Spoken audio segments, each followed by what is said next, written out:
क्रीडवन्तो विश्वमार्यं सत्यं वद धर्मं चर।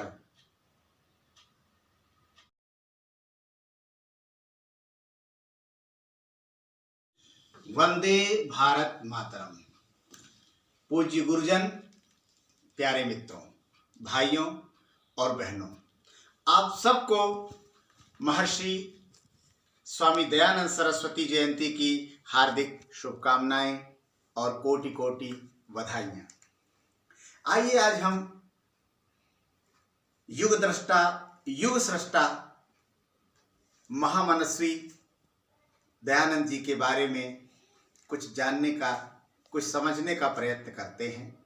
बहुत ही कम शब्दों में आज हम दयानंद की याद करते हैं कि उन्होंने किस तरह से एक इंजीनियर की तरह से, एक डॉक्टर की तरह से, एक शिक्षाविद की तरह से, एक संत की तरह से, एक समाज सुधारक की तरह से, एक देश प्रेमी की तरह से अपने इस देश को, यहाँ की समस्याओं को और यहाँ की विविधताओं को सब पर काम करते हुए इस देश को आगे बढ़ाने का प्रयत्न किया।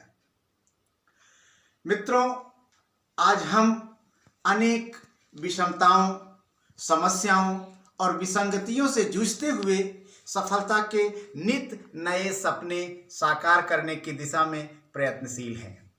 यह निर्विवाद सत्य है कि महामनस्वी ऋषि दयानंद की राष्ट्रभक्ति पूर्ण ओजस्वी वाणी ने ही भारत के स्वराज्य का प्रथम उच्चारण किया।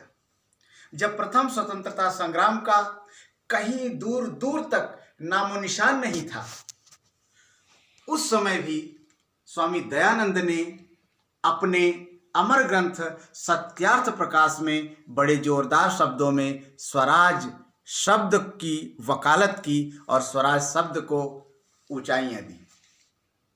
संगठन की एकमात्र दृढ़ श्रृंखला एवं भारतीय सभ्यता की एकमात्र पालक, जननी मातृभाषा, राष्ट्रभाषा, आर्य भाषा हिंदी का सिंहासन भारत में महिमाशाली गौरव के उच्च पटल पर इन्हीं ऋषिराज ने स्थापित किया। जिस तरह से एक इंजीनियर मशीनरीज को ठीक करता है, उसी तरह इन्होंने समाज के विविध वर्गों में अनेक प्रकार के बुराइयों को दूर किया। जिस प्रकार से एक डॉक्टर किसी की बीमारी को जानता है, समझता है, उसका निदान करता है, उसी तरह इन्होंने समाज की बुराइयों को, समाज की खराबियों को जाना, समझा और आगे बढ़ करके उसका प्रचार प्रसार किया। न केवल समाज का, राष्ट्र का, बल्कि इन्होंने धर्म का भी उद्धार किया। इन्होंने उस समय के हिसाब से देखें तो वेदों की जो परिकल्पना थी, वेदों के प्रति जो कुछ विशेषाधिकार थे, वेदों के प्रति जो गलत रूढ़िवादी मान्यताएं थी, उसके आगे भी काम किया और लोगों को वेदों का सही अर्थ समझाया और अपना ग्रंथ सत्यार्थ प्रकाश लिखा। हिंदी राष्ट्रभाषा हिंदी को गौरव देने के लिए सत्यार्थ प्रकाश ग्रंथ को हिंदी में लिखा। समाज सेवी तो आप थे ही। उस समय समाज निराशा के गहन अंधकार में डूब रहा था। अनेक प्रकार के कुरीतियों में जकड़ा हुआ था भारतीय समाज।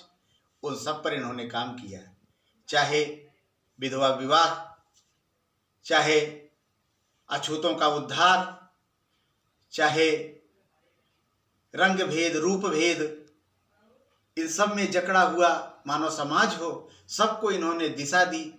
और चाहे मतांधता या धर्म के आडंबर में जकड़ा हुआ समाज हो, उन सबको कहीं न कहीं ऊपर उठाने का प्रयत्न किया और इस देश की राष्ट्रीय अस्मिता तथा यहाँ की शिक्षा को भी इन्होंने काफ़ी हद तक ठीक किया और ठीक करने का प्रयत्न करते करते इन्होंने अपना पूरा जीवन लगा दिया।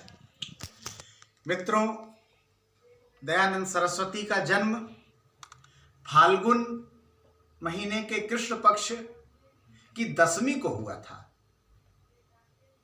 हिंदू पंचांग के अनुसार, और अगर उसे अंग्रेजी कैलेंडर के हिसाब से देखें तो उस दिन 12 फरवरी थी। इसलिए आज उनकी जयंती के उपलक्ष्य में मैं एक बार उनको नमन करते हुए आप सबको प्रणाम करता हूं और बताना चाहता हूं कि दयानंद ने समाज के लिए, राष्ट्र के लिए अप्रतिम योगदान दिया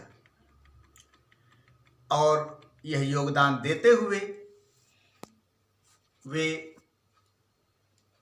ज़्यादा जिए तो नहीं, पर बहुत सारा काम किया इन्होंने। और 1883 ईस्वी में दिवाली के दिन इस धराधाम से प्रयाण कर दिया और इसे छोड़ करके स्वर्गारोहण कर लिया। यद्यपि वे आज हमारे बीच नहीं हैं, किंतु एक सामाजिक अभियंता के रूप में, एक धार्मिक चिकित्सक के रूप में और एक समाजसेवी के रूप में, एक राष्ट्रभक्त के रूप में वो अपने यशः शरीर से आज भी हमारे बीच में जीवित हैं और वे सदैव जीवित रहेंगी और उनकी बातें, उनके द्वारा बनाया गया आर्य समाज हमें दिशा देता रहेगा। तो आदरणीय भाइयों और बहनों तथा मित्रों, इसी के साथ आइए आज मैं युग दृष्टा, युग सृष्टा महर्षि दयानंद जी के इस जन्म दिवस पर एक स्वरचित कविता को आपके समक्ष गा करके प्रस्तुत करना चाहता हूँ, जिसमें मैंने कल्पना किया है कि दयानंद जब थे तो उस समय का परिवेश क्या था, उस समय का परिदृश्य क्या था और किस तरह से इन्होंने काम किया, समाज को बदला। स्वाहा तत्सवितुर्वरेण्यं भर्गो देवस्य धीमहि धियो यो